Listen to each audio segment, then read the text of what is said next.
Glimpses of green എന്ന യൂണിറ്റിൽ നിന്നുള്ള ആദ്യത്തെ പോയമാണ് ഞാനിന്ന് ആരംഭിക്കുന്നത്. Lines written in early spring. William Wordsworth, one of the major figures in the history of English literature, was born on 7th April 1770 in Cockermouth, United Kingdom. In collaboration with his friend Samuel Taylor Coleridge, he published a collection of poems titled Lyrical Ballads in 1798, which marked the beginning of Romantic Age in the English literature.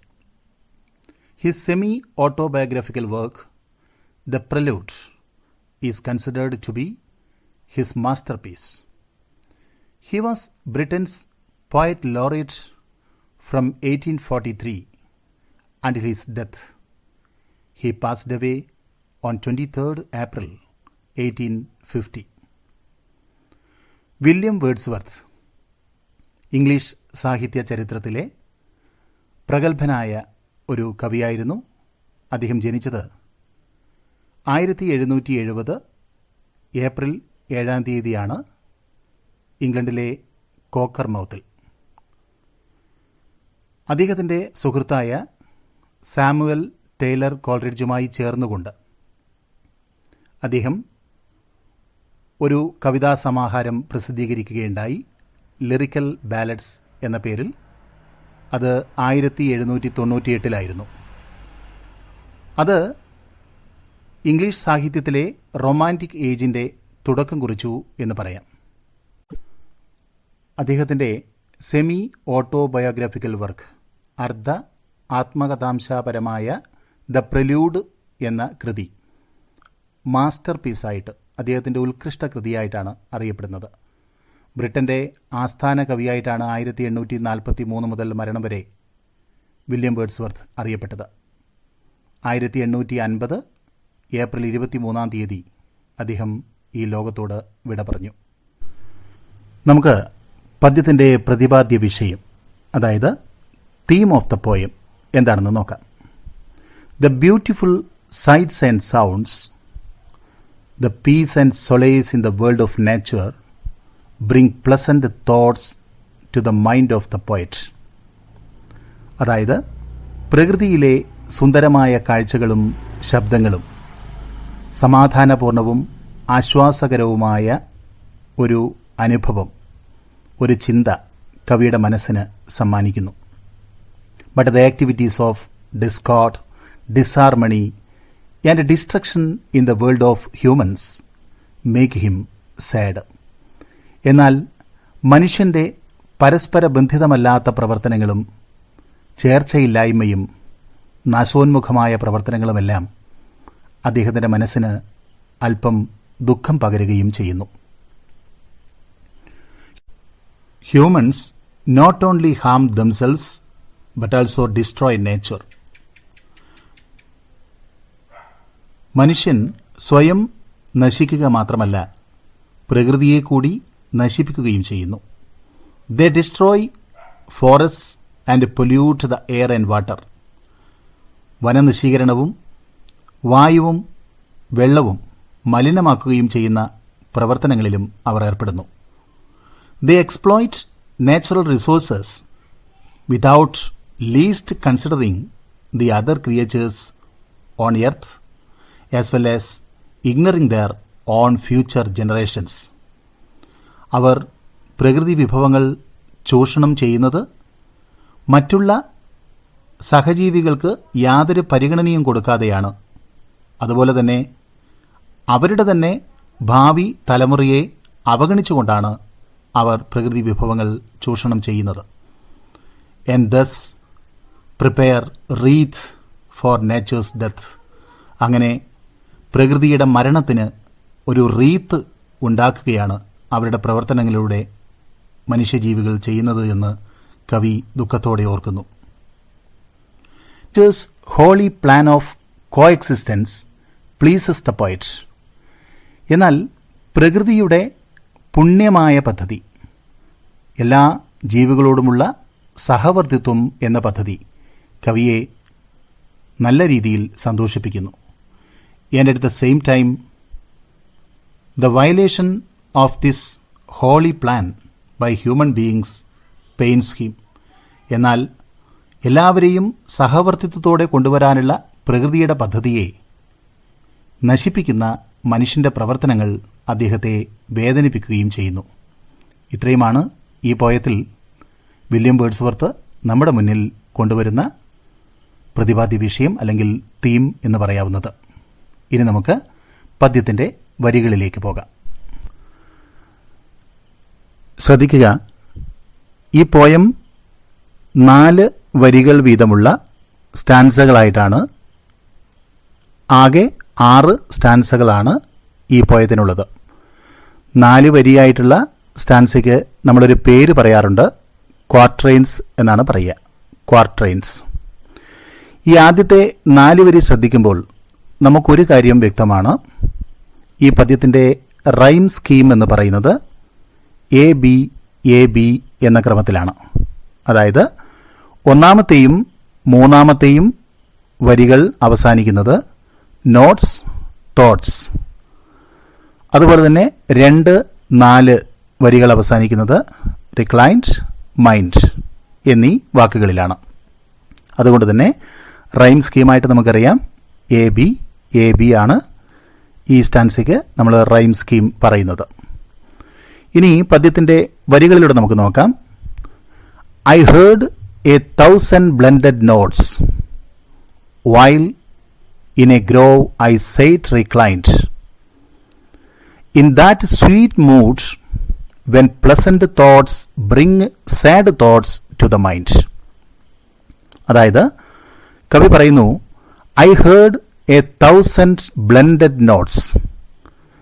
Heard എന്ന് പറഞ്ഞാൽ കേട്ടു എന്നാണ് അർത്ഥം.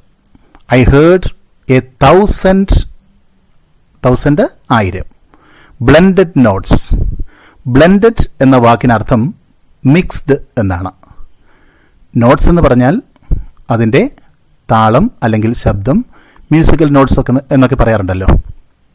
അപ്പോൾ ശബ്ദമാണ്. I heard 1,000 blended notes. കവി 1000കണക്കിന് ശബ്ദങ്ങൾ, അതും മിശ്രിതമായ ശബ്ദങ്ങൾ. എവിടെയാണ് കവി ആ മിശ്രിതമായ ശബ്ദം, പലതരത്തിലുള്ള ശബ്ദങ്ങൾ ഒരുമിച്ച് കേട്ടത്? While in a grove I sate reclined എന്ന് പറയുന്നുണ്ട്. വൈൽ എന്ന് പറഞ്ഞാൽ അറ്റ് ദ സെയിം ടൈം അല്ലെങ്കിൽ അതേ സമയത്ത്. എവിടെയാണ്? In a grove. ഗ്രോവ് എന്ന് പറഞ്ഞാൽ തോപ്പ്, ഒരു വൃക്ഷത്തോപ്പ്. ഒരു കാട്ടുപ്രദേശത്ത് അല്ലെങ്കിൽ വൃക്ഷത്തോപ്പിലാണ് കവി വന്നിരിക്കുന്നത്. അവിടെ വന്നിരുന്ന് അദ്ദേഹം പ്രകൃതിയെ നിരീക്ഷിക്കുമ്പോൾ അദ്ദേഹത്തിന് കേൾക്കാൻ കഴിയുന്ന പലതരത്തിലുള്ള ശബ്ദമാണ് അദ്ദേഹം ഇവിടെ പ്രതിപാദിക്കുന്നത്. I heard 1,000 blended notes while in a grove I sate reclined. Reclined എന്ന വാക്കിനർത്ഥം വിശ്രമാവസ്ഥയിലിരിക്കുക എന്നതാണ്. റിക്ലൈൻഡ്, വിശ്രമാവസ്ഥയിലിരിക്കുമ്പോൾ. സെയ്റ്റ് എന്നത് കേട്ട് സംശയിക്കേണ്ട. സെയ്റ്റ് എന്ന് പറഞ്ഞാൽ നമ്മൾ സിറ്റ് എന്ന് പറയുന്ന വാക്കിൻ്റെ പാസ്റ്റ് ടെൻസായിട്ട് സേറ്റാണ് എഴുതാറുള്ളത്. അതായത് സിറ്റ് എന്ന് പറഞ്ഞാൽ ഇരിക്കുക, സേറ്റ് എന്ന് പറഞ്ഞാൽ ഇരുന്നു. ഇവിടെ സെയ്റ്റ് എന്ന് പറയാൻ കാരണം പദ്യത്തിൽ നമ്മൾ സാധാരണ ഓൾഡ് ഫോം ഓഫ് ഇംഗ്ലീഷാണ് ഉപയോഗിച്ച് കാണുന്നത്. സാറ്റ് എന്ന വാക്കിൻ്റെ ഓൾഡ് ഫോമാണ് സെയ്റ്റ്. അർത്ഥം ഇരുന്നു എന്ന് തന്നെയാണ്. അപ്പോൾ എന്താണ് ആദ്യത്തെ 2 വരി എന്ന് നോക്കുക. I heard 1,000 blended notes while in a grove I sate reclined. ഞാനൊരു വൃക്ഷത്തോപ്പിൽ വിശ്രമാവസ്ഥയിൽ ഇരിക്കുമ്പോൾ എൻ്റെ കാതുകളിൽ 1000കണക്കിന് മിശ്രിതമായ ശബ്ദങ്ങൾ കേട്ടു. ഞാൻ ഒരുപാട് ശബ്ദങ്ങൾ ഒരുമിച്ച് കേട്ടു അവിടെ ഇരിക്കുമ്പോൾ എന്നർത്ഥം. In that sweet mood when pleasant thoughts bring sad thoughts to the mind. In that sweet mood. ഇങ്ങനെ ശബ്ദങ്ങളൊക്കെ, പലതരത്തിലുള്ള ശബ്ദങ്ങൾ ഈ വൃക്ഷത്തോപ്പിലിരുന്ന് കേൾക്കുമ്പോൾ കവിയുടെ മനസ്സിൽ വളരെ മധുരതരമായിട്ടുള്ള ഒരു ഒരു അവസ്ഥ, ഒരു മാനസികാവസ്ഥ കവിക്കുണ്ടായി.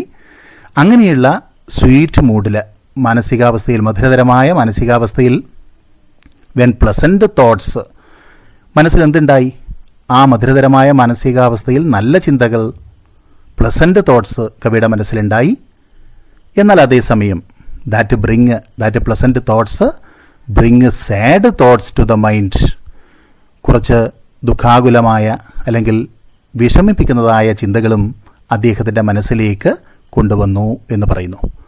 നമ്മൾ നേരത്തെ പ്രതിപാദ്യ വിഷയത്തിൽ പറഞ്ഞിരുന്നുവല്ലോ, മധുരകരമായ ചിന്തകൾ ഉണ്ടാകുന്ന അതേ സമയത്ത് വിഷമകരമായ ചിന്തകളും കവിയുടെ മനസ്സിലുണ്ടാകാൻ എന്തായിരിക്കും കാരണം?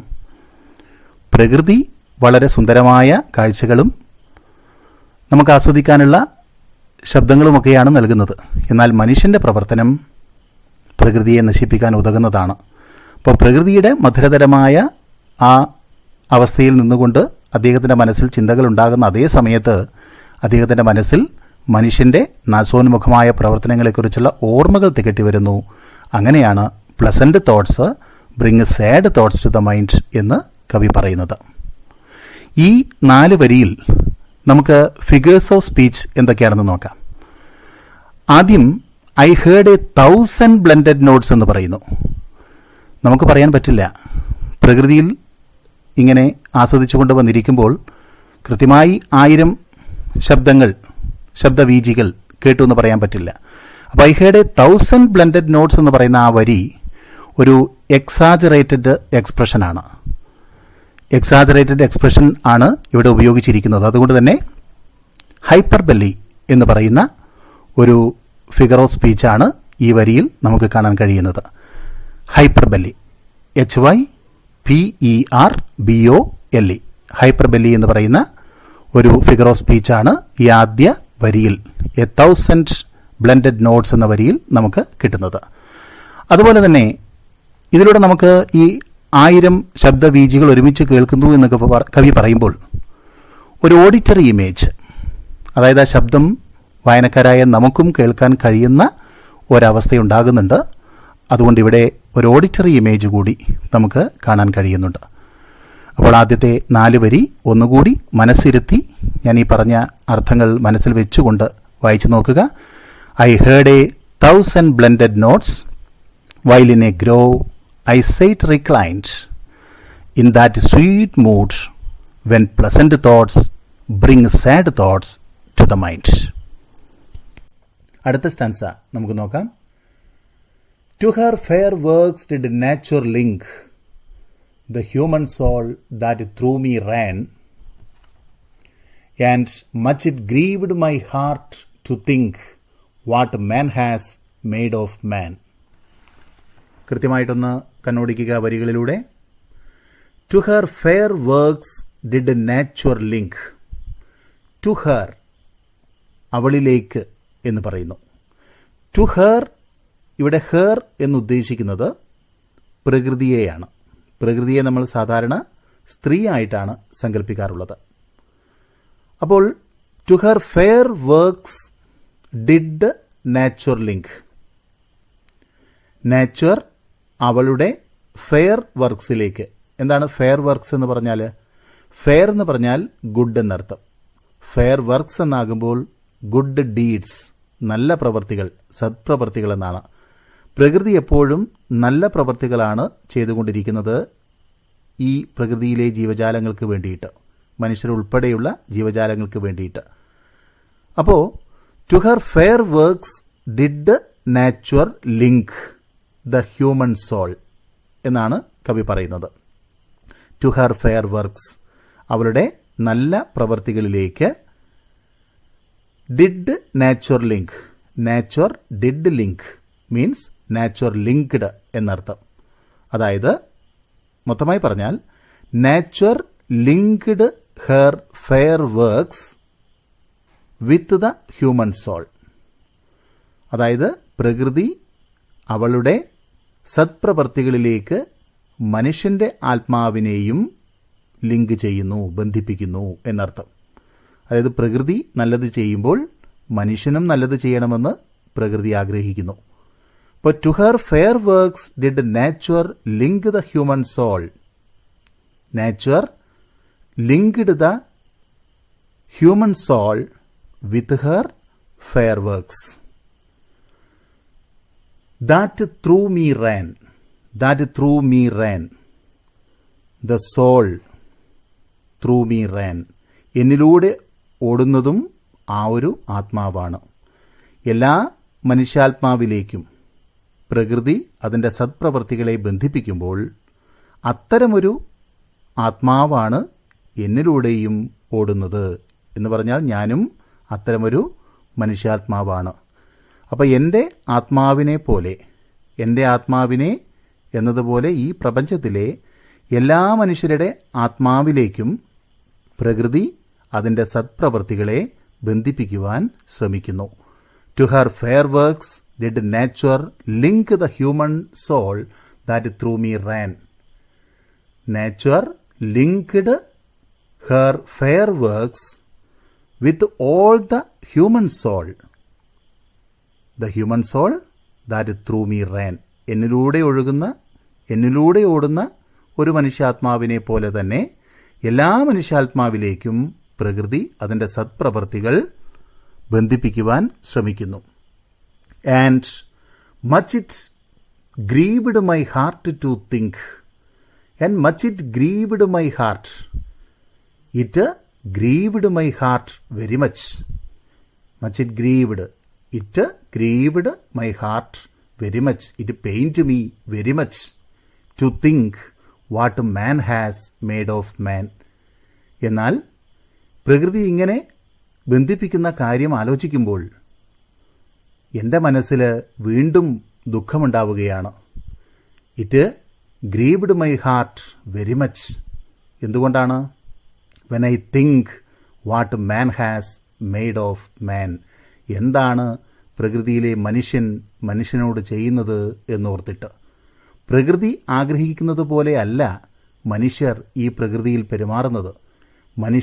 മനുഷ്യനോട് ചെയ്തു കൂട്ടുന്ന പ്രവൃത്തികളെക്കുറിച്ച് ഓർക്കുമ്പോൾ പ്രകൃതി ആഗ്രഹിക്കുന്നതിൽ നിന്നും വ്യത്യസ്തമാണല്ലോ അത് എന്ന ചിന്ത എൻ്റെ മനസ്സിൽ വല്ലാത്ത വേദനയുണ്ടാക്കുന്നു. പ്രകൃതിയുടെ ചിന്ത നല്ല ചിന്തയാണ്.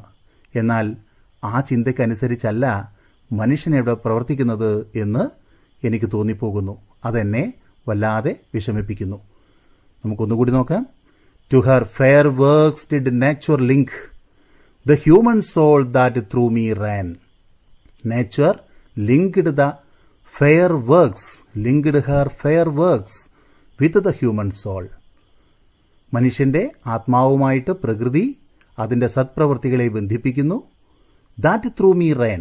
എന്നിലൂടെ ഓടുന്ന ഒരാത്മാവ് അതുതന്നെയാണ്. And much it grieved my heart to think.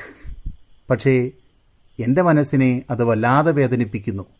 It grieved my heart very much. It pained me very much to think. When I think, എന്ത് ചിന്തിക്കുമ്പോൾ? What man has made of man. എന്താണ് മനുഷ്യനോട് ചെയ്യുന്നത് എന്ന് ചിന്തിക്കുമ്പോൾ. മനസ്സിലായി കാണുമെന്ന് കരുതുന്നു. ഇതിൽ നമുക്ക് അലിട്രേഷൻ കാണാൻ വേണ്ടി പറ്റും. എന്താണ് alliteration? Repeating of the consonant sound. ഇതിലെ അവസാനത്തെ വരി what man has made of man. Man made മാൻ. മ് എന്നുള്ള കോൺസണന്റ് സൗണ്ട്, വ്യഞ്ജന ശബ്ദം ആവർത്തിച്ച് വരുന്നുണ്ട് ഒരു വരിയിൽ. Repetition of the consonant sound is called alliteration. മനസ്സിലാക്കി വെക്കുക. അലിട്രേഷന് ഉദാഹരണം ചോദിച്ചേക്കാം പരീക്ഷയ്ക്ക്. അപ്പോൾ ഈ വരിയിൽ നമുക്ക് അലിട്രേഷൻ ഉദാഹരണം ചോദിച്ചാൽ മാൻ, മെയ്ഡ്, മാൻ എന്ന് ആവർത്തിച്ച് വരുന്ന ആ ശബ്ദങ്ങളാണ് അവസാനത്തെ വരിയിലുള്ള ശബ്ദം. Okay, let's look into the next answer also. Through primrose tufts in that green bower the periwinkle trailed its wreaths, and it's my faith that every flower enjoys the air it breathes. Here the poet says, through primrose. Primrose എന്ന് പറഞ്ഞാൽ വസന്ത കുസുമം എന്നർത്ഥം. വളരെ മനോഹരമായ പൂവിരിയുന്ന ഒരു ചെടിയാണ് ഒരു plant ആണ് primrose. Tufts എന്ന് പറയുന്നത് ഒരു കെട്ട് എന്ന് നമുക്ക് മലയാളത്തിൽ പറയാം. ഗ്രൂപ്പ് ഓഫ് പ്ലാന്റ്സ് എന്നർത്ഥം. ത്രൂ പ്രിംറോസ് ടഫ്സ്, അതായത് പ്രിംറോസ് ചെടികളുടെ ഒരു കൂട്ടം അല്ലെങ്കിൽ പൂക്കളുടെ ഒരു കൂട്ടം. In that green bowel. Bowel എന്ന് പറയുന്നത് വള്ളിക്കുടിൽ എന്നാണ് അർത്ഥം. ഗ്രീൻ ബവർ എന്ന് പറയുമ്പോൾ നല്ല പച്ചപ്പ് നിറഞ്ഞ ഒരു വള്ളിക്കുടിൽ. The periwinkle trailed its wreaths. Periwinkle എന്ന് പറയുന്നതും ഒരു വള്ളിപ്പടർപ്പ് പോലുള്ള ഒരു ചെടിയാണ്, പടർന്നു കയറുന്ന ഒരു ചെടിയാണ്. അപ്പോൾ പെരിവിങ്കിൾ ട്രെയിൽഡ് ഇറ്റ്സ് റീറ്റ്സ് എന്ത് ചെയ്യുന്നു? ത്രൂ പ്രിംറോസ് ടഫ്സ്, ഈ പ്രിംറോസ് ചെടികളുടെ ഇടയിലൂടെ. The periwinkle trailed its REITs. REITs എന്ന് പറഞ്ഞാൽ പുഷ്പചക്രം. റീത്ത് പുഷ്പചക്രം എന്നാണ് അർത്ഥം. The periwinkle trailed its REITs എന്ന് പറഞ്ഞാൽ അതിങ്ങനെ പടർന്ന് കയറിയിട്ട് അതിങ്ങനെ ചുറ്റിപ്പിണഞ്ഞ് ഒരു റീത്ത്, ഒരു പുഷ്പചക്രം അവിടെ കാണാൻ കഴിയുന്നു. ഏതിലൂടെ? പ്രിംറോസ് ചെടികളുടെ കൂട്ടങ്ങൾക്കിടയിലൂടെ പടർന്നു കയറുന്ന പെരിവിങ്കിൾ ചെടി. ആ പെരിവിങ്കിൾ ചെടി എന്ത് ചെയ്യുന്നു? പ്രിംറോസിന്റെ ഇടയിലൂടെ കയറിയിട്ട് ഇൻ ദാറ്റ് ഗ്രീൻ ബവർ, ആ പച്ചപ്പ് നിറഞ്ഞ വള്ളിക്കുടിലിൽ ഒരു മനോഹരമായ പുഷ്പചക്രം തീർത്തിരിക്കുന്നു. ഒരു മനോഹരമായ പച്ചപ്പ് നിറഞ്ഞ വള്ളിക്കുടിൽ, വള്ളിപ്പടർപ്പ് നിറഞ്ഞ ഒരു പ്രദേശം. ആ പ്രദേശത്ത് 2 തരം ചെടികളെക്കുറിച്ചാണ് കവി പറയുന്നത്. ഒന്ന് പ്രിംറോസ് എന്ന് പറയുന്ന വസന്തകുസുമം, രണ്ടാമത്തേത് പടർന്നു കയറുന്ന വള്ളിച്ചെടിയായ പെരിവിങ്കിൾ. ഈ പ്രിംറോസ് ടഫ്സിന്റെ, പ്രിംറോസ് കൂട്ടങ്ങൾക്കിടയിലൂടെ പടർന്നു കയറുന്ന പെരിവിങ്കിൾ, അത് പടർന്നു കയറിയിട്ട് അതിനിടയിലൂടെ എന്ത് ചെയ്തിരിക്കുന്നു? പെരിവിങ്കിൾ അതൊരു പുഷ്പചക്രം തീർത്തിരിക്കുന്നു. എവിടെയാണ് ഈ പ്രിംറോസും പെരിവിങ്കിളും ഒക്കെ കൂടിക്കലർന്നിട്ട് പുഷ്പചക്രം തീർത്തിരിക്കുന്നത്? ഇൻ ദാറ്റ് ഗ്രീൻ ബവർ, ആ പച്ചപ്പ് നിറഞ്ഞ വള്ളിക്കുടിലാണ്. പ്രകൃതിയുടെ വളരെ മനോഹരമായ ഒരു ദൃശ്യമാണ് കവിയുടെ നമുക്ക് വരച്ച് കാണിച്ചു തരുന്നത്. വില്യം വേർഡ്സ്വർത്തിനെ കുറിച്ച് പറയുമ്പോൾ അദ്ദേഹം ദ പോയറ്റ് ഓഫ് നേച്ചർ എന്നാണ് അറിയപ്പെടുന്നത്. പ്രകൃതിയുടെ കവി എന്നാണ് വേർഡ്സ്വർത്തിനെ അറിയപ്പെടുന്നത്.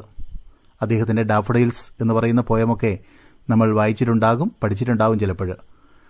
വളരെ മനോഹരമായ പ്രകൃതി ദൃശ്യം വാക്കുകളാൽ വരക്കുന്ന ഒരു കവിയാണ് വില്യം വേർഡ്സ്വർത്ത്. ഇവിടെയും അതുപോലെ തന്നെ അദ്ദേഹം ചെയ്തിരിക്കുന്നു.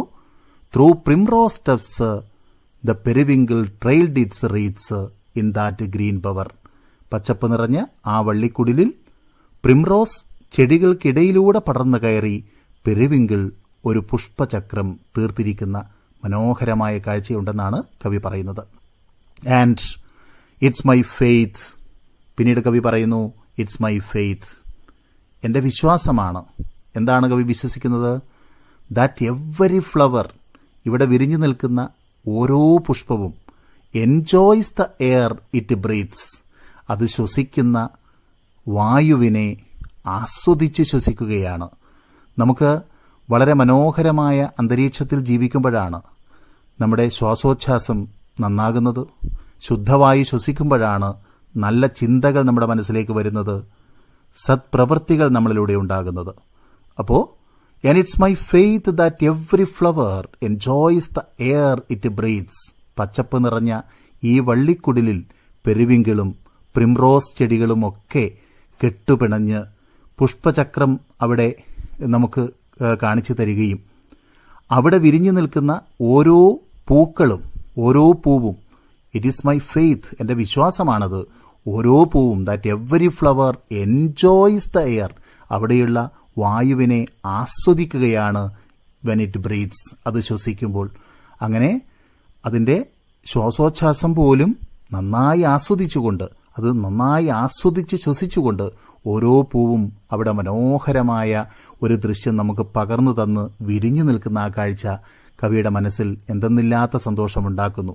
അവിടെയുള്ള പൂക്കളെല്ലാം വളരെ മനോഹരമായിട്ട് ആ അവിടുത്തെ വായു ശ്വസിച്ചു നിൽക്കുന്നുണ്ട് എന്ന് കവിക്ക് തോന്നുന്നു. ഒന്നുകൂടി നോക്കാം. Through primrose tufts in that green bower. Primrose ചെടികൾക്കിടയിലൂടെ ആ പച്ചപ്പ് നിറഞ്ഞ വള്ളിക്കുടിലിൽ the periwinkle trailed its reeds. Periwinkle ചെടി പടർന്നു കയറി അവിടെ ഒരു പുഷ്പചക്രം തീർക്കുന്നു. And it is my faith, ഇതെന്റെ വിശ്വാസമാണ്, that every flower enjoys the air it breathes. അവിടെ ശ്വസിക്കുന്ന, വിരിഞ്ഞു നിൽക്കുന്ന, ശ്വസിക്കുന്ന ഓരോ പൂവും അവിടുത്തെ വായു ആസ്വദിച്ചുകൊണ്ട് ശ്വസിക്കുന്നു എന്നുള്ളത്. We are going to the next stanza. The birds around me hopped and played. Their thoughts I cannot measure. But the least motion which they made, it seemed a thrill of pleasure. What do you mean by these 4 lines, this quatrain? The birds around me. There are so many birds around me in that beautiful woods. While the poet is sitting there, he could see so many birds flying around him. The birds around me hopped and played. Here hopped, look at the spelling of the word hopped. H-O-P-P-E-D. Double P is there. We know what's the meaning of hop? H-O-P-E, hop. പ്രതീക്ഷിക്കുക എന്നാണ് അല്ലേ? എന്നാൽ ഇവിടെ ആ അർത്ഥമല്ല. HOPPED, hopped means jumped. The birds around me hopped means the birds around me jumped. എൻ്റെ ചുറ്റിലും നിന്ന് തുള്ളിക്കളിക്കുകയാണ് പക്ഷികൾ എന്നാണ്. And played, കളിച്ചുകൊണ്ടിരിക്കുന്നു. തുള്ളുകയും അവിടെ ചുറ്റിത്തിരിഞ്ഞ് പറന്നു നടക്കുകയും പല ഭാഗത്തേക്കായി തുള്ളിച്ചാടി കളിക്കുന്ന പക്ഷികളെ കാണാൻ വേണ്ടി കഴിയുന്നു. കുറഞ്ഞ ഉയരത്തിൽ പറക്കുകയും മരക്കൊമ്പിൽ നിന്ന് തിരിച്ചും ഒക്കെ അവിടെ പറന്ന് ചുറ്റി കളിച്ചുകൊണ്ടിരിക്കുന്ന ധാരാളം പക്ഷികൾ. The birds around me hopped and played. Birds are hopping there. Birds are playing there. Their thoughts I cannot measure. Their thoughts. Why do they fly from tree to tree, plants to plants? Their thoughts I cannot measure. I cannot calculate. I cannot measure their thoughts. The thoughts of the birds. പക്ഷികളുടെ ഏത് ചിന്തകളാണ് എനിക്കിവിടെ അളന്നെടുക്കാൻ കഴിയുക? അവർ ആസ്വദിച്ച് തുള്ളിച്ചാടി തിമിർക്കുകയാണ് ഈ വൃക്ഷത്തോപ്പിൽ. അവരുടെ ആ സന്തോഷത്തിൻ്റെ അളവ് എത്രത്തോളമുണ്ടെന്ന് എനിക്ക് മനസ്സിലാക്കാൻ കഴിയില്ല. Their thoughts I cannot measure. അവരുടെ ആ ചിന്തകൾ, അവരുടെ ആ പ്രവൃത്തികളുടെ അളവ്, അവരുടെ സന്തോഷത്തിൻ്റെ അളവ് എത്രത്തോളമുണ്ടെന്ന് I cannot measure. എനിക്ക് അളന്നെടുക്കാൻ കഴിയില്ല. എനിക്ക് അളക്കാനാവാത്ത വിധത്തിലുള്ള സന്തോഷം അവർ അനുഭവിക്കുന്നു. അവർ ആ സന്തോഷ തിമിർപ്പിലാണ് എൻ്റെ ചുറ്റിലും ഇങ്ങനെ തുള്ളിച്ചാടി കളിക്കുന്നത്. The birds around me hopped and played, and their thoughts I cannot measure. But the least motion which they made, it seemed a thrill of pleasure. But the least motion means movement. But the least motion, a small or a tiny movement is there. But the least motion which they made, they are making movements. അങ്ങനെ അവർ നടത്തുന്ന ഓരോ ചെറിയ മൂവ്മെൻറ്റിലും, but the least motion which they made, അവർ അവിടെ ചെയ്യുന്ന ഓരോ ചലനത്തിലും, അവർ നടത്തുന്ന ഓരോ ചലനത്തിലും it seemed a thrill of pleasure. എനിക്ക് തോന്നുന്നു എ ത്രിൽ ഓഫ് പ്ലഷർ, ആനന്ദത്തിൻ്റെ ആവേശത്തിമർപ്പ് അതിലുണ്ടെന്ന്. അപ്പോൾ വളരെ സന്തോഷത്തോടെ, സന്തോഷാധിക്യത്താൽ അവിടെയുള്ള അന്തരീക്ഷത്തിൻ്റെ ആ ഒരു അവസ്ഥ, ശുദ്ധവായുവും ആ പച്ചപ്പുമൊക്കെ നിറഞ്ഞു നിൽക്കുന്ന ആ വൃക്ഷത്തോപ്പിൽ പക്ഷികൾ എന്തെന്നില്ലാതെ സന്തോഷിക്കുകയാണ്. ആ സന്തോഷത്തിൻ്റെ അളവ് എനിക്കറിയാൻ കഴിയില്ല, എനിക്ക് അളന്നെടുക്കാൻ കഴിയുന്നില്ല. The birds around me hopped and played, their thoughts I cannot measure. I cannot measure the pleasant thoughts of the birds. And the least motion which they made, it seemed a thrill of pleasure. And I can say it's a thrill of pleasure. It seemed a thrill of pleasure when they move a little, or when they make a small movement. It is based on the thrill in their mind, thrill of pleasure in their mind. Next answer. The budding twigs spread out their fan to catch the breezy air, and I must think, do all I can, that there was pleasure there. The budding twigs, bud എന്ന് പറഞ്ഞാൽ മുകുളമാണ്, മൊട്ട്, നാമ്പുകൾ പൊടിച്ചു വരുന്ന, അതായത് സസ്യങ്ങളിൽ നിന്ന്, അതിൻ്റെ ശിഖരങ്ങളിൽ നിന്ന് പുറത്തേക്ക് പൊടിച്ചു വരുന്ന ഇളം മുകുളങ്ങളാണ്, നാമ്പുകളാണ്, മൊട്ടുകളാണ് ബഡ്ഡിംഗ് ട്വിഗ്സ് എന്നതുകൊണ്ട് ഉദ്ദേശിക്കുന്നത്. ദ ബഡ്ഡിംഗ് ട്വിഗ്സ്, അതായത് ശാഖകൾ ഇങ്ങനെ വളർന്നു വരുന്നു, അതിൽ നിന്ന് ഇലകൾ ഉണ്ടാകുന്നു. അങ്ങനെയുള്ള ആ ചെറിയ മൊട്ടുകൾ അല്ലെങ്കിൽ അതിൻ്റെ തിരി, നാമ്പുകൾ, the budding twigs spread out their fan, കാറ്റത്ത് ഇളകിയാടുന്ന ഇലകൾ ഫാനാണ്, അതായത് കാറ്റത്ത് അതിങ്ങനെ ഇളകിയാടിക്കൊണ്ടിരിക്കുന്നു. അങ്ങനെ അവയുടെ ഫാൻ എന്ന് പറയുന്നത് ദെയർ ലീവ്സ് എന്നാണ്. ഈ ബഡ്ഡിംഗ് ട്വിഗ്സ് ഉയർന്നു വന്ന് അത് ചെറിയ ചെറിയ ഇലകളായിട്ട് വന്നിരിക്കുന്ന ആ മുളച്ചു വരുന്ന നാമ്പുകൾ കുറച്ച് വലുതായി വരുമ്പോൾ തന്നെ ദേ സ്പ്രെഡ് ഔട്ട് ദെയർ ഫാൻ. അവയുടെ ഫാൻ, അവയുടെ ലീവ്സ് എന്ത് ചെയ്യുന്നു? അത് സ്പ്രെഡ് ഔട്ട് ചെയ്യുന്നു, പുറത്തേക്ക് ഇങ്ങനെ നീട്ടിപ്പിടിക്കുന്നു. എന്തിനു വേണ്ടിയിട്ടാണ് മരങ്ങൾ ഈ ഇലകളൊക്കെ പുറത്തേക്ക് ഇങ്ങനെ നീട്ടിപ്പിടിച്ച് നിൽക്കുന്നത്? To catch the breezy air, അവിടെ വീശിക്കൊണ്ടിരിക്കുന്ന ബ്രീസി എയർ. ബ്രീസ് എന്ന് പറഞ്ഞാൽ ഇളം കാറ്റെന്നാണ് അർത്ഥം. ബ്രീസി എയർ, ആ കാറ്റ് അവിടെ വീശിക്കൊണ്ടിരിക്കുകയാണ്. അങ്ങനെ അവിടെ വീശിക്കൊണ്ടിരിക്കുന്ന ആ വായുവിൻ്റെ ചലനത്തെ അല്ലെങ്കിൽ കാറ്റിനെ ക്യാച്ച് ചെയ്യാൻ വേണ്ടിയിട്ട്, പിടിച്ചെടുക്കാൻ വേണ്ടിയിട്ട്, മാറോടണയ്ക്കാൻ വേണ്ടിയിട്ട് തൻ്റെ ഫാൻസ്, തൻ്റെ ഇലകളൊക്കെ പുറത്തേക്ക് നീട്ടിയിട്ട് വൃക്ഷങ്ങളിങ്ങനെ ആ ഇലകളൊക്കെ നീട്ടി നിൽക്കുകയാണ്. The budding twigs spread out their fan to catch the breezy air. കാറ്റിനെ പിടിച്ചെടുത്ത് മാറോടണയ്ക്കുകയാണ് വൃക്ഷത്തിൻ്റെ പുറത്തേക്ക് വന്നിരിക്കുന്ന ഓരോ ചില്ലകളും അല്ലെങ്കിൽ ഇലകളും. ആൻഡ് ഐ മസ്റ്റ് തിങ്ക്, അതായത് പ്രകൃതിയെ അറിഞ്ഞ്, പ്രകൃതിയുടെ ആ ഒരു സൗന്ദര്യവും അതിൻ്റെ ആ ശുദ്ധതയും ഒക്കെ അറിഞ്ഞ് വൃക്ഷങ്ങളിങ്ങനെ ആസ്വദിക്കുകയാണ്, അതിൻ്റെ ഇലകൾ ആസ്വദിക്കുകയാണ് അവിടെയുള്ള ശുദ്ധവായു. And I must think, I should think, എനിക്ക് ചിന്തിച്ചേ പറ്റൂ, അല്ലെങ്കിൽ ഞാൻ ചിന്തിക്കേണ്ടിയിരിക്കുന്നു. And do all I can, അല്ലെങ്കിൽ എനിക്കതേ കഴിയുള്ളൂ, എനിക്ക് അങ്ങനെ ചിന്തിക്കാനേ കഴിയുകയുള്ളൂ. എന്താണ് ഞാൻ ചിന്തിക്കേണ്ടത്? That there was pleasure there, തീർച്ചയായിട്ടും ഇവിടെ സന്തോഷത്തിൻ്റെ അന്തരീക്ഷമുണ്ട് എന്ന്.